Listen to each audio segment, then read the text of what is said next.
Police है, तमाम डडियाल की इंतजामिया है। भी पाकिस्तान पर मुश्किल वक्त आता है तो कश्मीरी फ्रंट लाइन में पाकिस्तान की मदद करते हैं।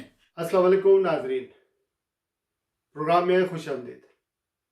नाजरीन, आज़ाद कश्मीर से इतलात ये हैं मीरपुर, कोटली और दीगर अजला में कि लॉकडाउन की वजह से इशाए खुर्दनोश की किल्लत है। लोगों की ज़िंदगियाँ अजीरन बनी हुई है। मज़दूर दिहाड़ीदार तबका बहुत ज़्यादा सफ़र कर रहा है। हुकूमत पाकिस्तान ने अपने एहसास प्रोग्राम के ज़रिए 12,000 की रकम गरीबों में तकसीम करने के जो इकदाम किए हैं, उसी तरह का कोई पैकेज आज़ाद कश्मीर के लोगों को नहीं मिला है। PIA की ज़्यादतियाँ बहुत ज़्यादा हैं और जो लोग पाकिस्तान से, आज़ाद कश्मीर से पाकिस्तान आकर फिर बरतानिया या यूरोप या दीगर ममालिक में जा रहे हैं, उनको बेहद एजेंटों ने तंग कर रखा है। और कई शातें ऐसी मिली हैं कि जिनके पास रिटर्न टिकट भी है, लेकिन उन्हें फिर दोबारा टिकट खरीदना पड़ता है। असर नो और चौधरी अली शान साहब मारूफ सियासी समाजी शख्सियत हैं और अरसा दराज से बर्मिंघम में मुकीम है। वो 26 अप्रैल को बरोज़ अतवार बरतानिया वापस आए आज़ाद कश्मीर से। उन्होंने PIA की ज़्यादतियों और आज़ाद कश्मीर में क्या हो रहा है उस हवाले से मुझे अपना ये पैगाम भेजा है। शराज खान साहब, अस्सलाम वालेकुम। मैं बर्मिंघम से अली शान बोल रहा हूँ।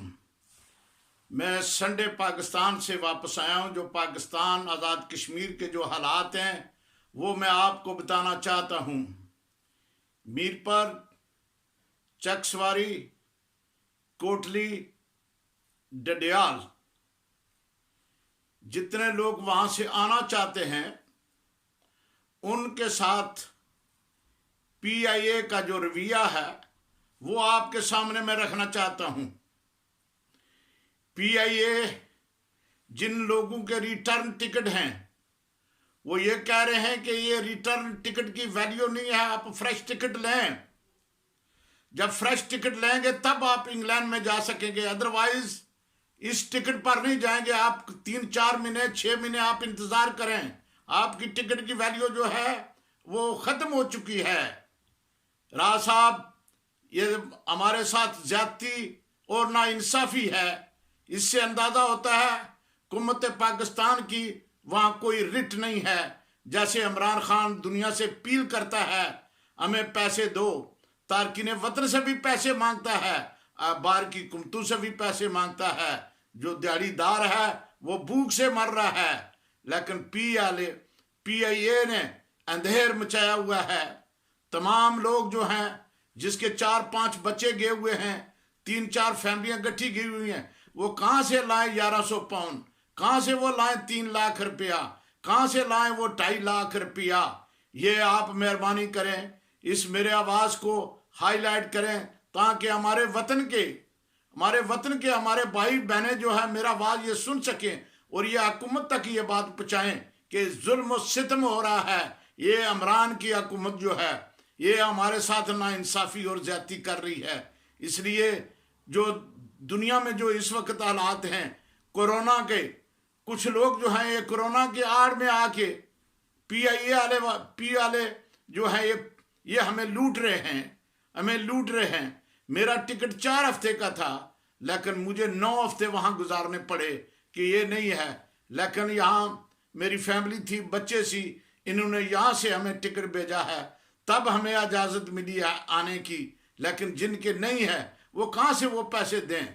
ये वहाँ के लूट बाजार बना हुआ है। एक बात आपको और मैं बताना चाहता हूँ राज साहब, डडियाल के अंदर लकअप है। डडियाल के अंदर कोरोना की वजह से पूरी पाकिस्तान की आर्मी जो है वहाँ आर्मी है, पुलिस है, इंतज़ामिया है, उन्होंने तमाम वो रास्ते बंद किए हुए हैं। लेकिन उनसे हमारा इतराज़ नहीं है, शायद वो हमारी सेफ्टी के लिए काम कर रहे हैं, लेकिन किसी को वहाँ जाने की इजाज़त नहीं है। एक बार डडियाल शहर में एक बार आदमी जा सकता है, एक बार जब जाएगा वो सामान खरीदेगा, उसी वक्त दोबारा नहीं जाएगा।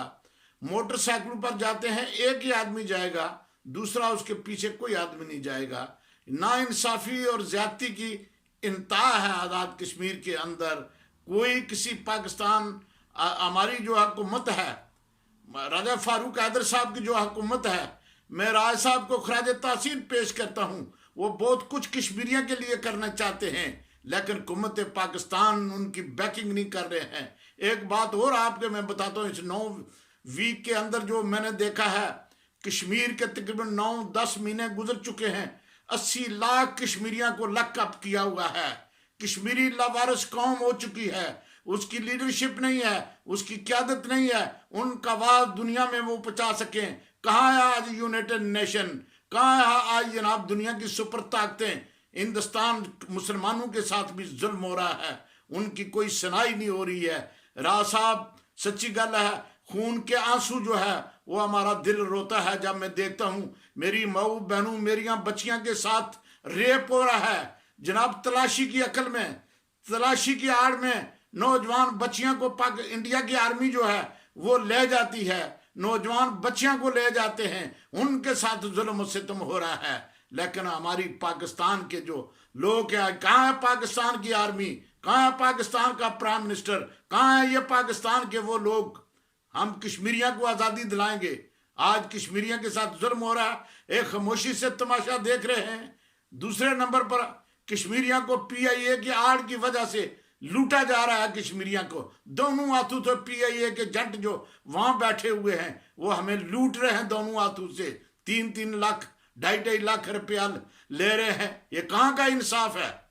जब भी पाकिस्तान पर मुश्किल वक्त आता है तो कश्मीरी फ्रंट लाइन में पाकिस्तान की मदद करते हैं, पाकिस्तान की मदद करते हैं। जब भी सैलाब का वक्त आता है पाकिस्तान की मदद करते हैं, जलजला आता है तो वो पाकिस्तान की मदद करते हैं। लेकिन जब पाकिस्तान के ये आदमी जो हैं ये फंस जाते हैं तो वो कहते हैं कि जनाब इनसे जो है वसूल करो रकम जितनी तुम वसूल कर सकते हो। राज साहब बात ज़्यादा बढ़ रही है। मैं आपका शुक्रगुजार हूँ, आपका आवाज़ पूरी दुनिया तक ये सुनाई होता है, लेकिन इस आवाज़ को मेरे को हाईलाइट करें ताकि हमारे वतन के लोग जो हैं वह कश्मीरी ये बात सुन सकें। आपका मैं शुक्रगुजार हूँ। खुदा हाफिज़ आपको कहता हूँ। चंगा, अस्सलाम वालेकुम। चौधरी अली शान साहब की सारी बातों से मुतफिक होना ना मेरा ज़रूरी है ना आपका ज़रूरी है, लेकिन उन्होंने जिस मासूमाना अंदाज से, खुलूस नीयत से इश्यूज़ को हाईलाइट किया है उस पर गौर करने की ज़रूरत है।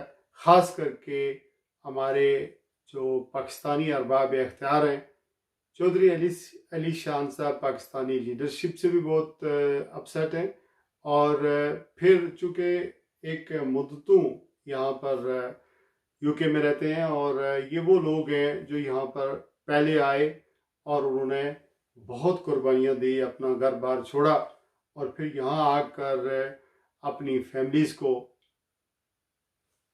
सपोर्ट किया। और अगर आज़ाद कश्मीर के ज़िला कोटली मीरपुर में खुशहाली आई है या हम लोग इस UK के अंदर या यूरोप के अंदर आए हैं तो इन्हीं बुज़ुर्गों की वजह से आए हैं, चूँकि इन्होंने ही आकर यहाँ मेहनत मजदूरी की और हमारे लिए राह हमवार की, रास्ते बनाए और हमारे लिए भी यहाँ आना मुमकिन हुआ।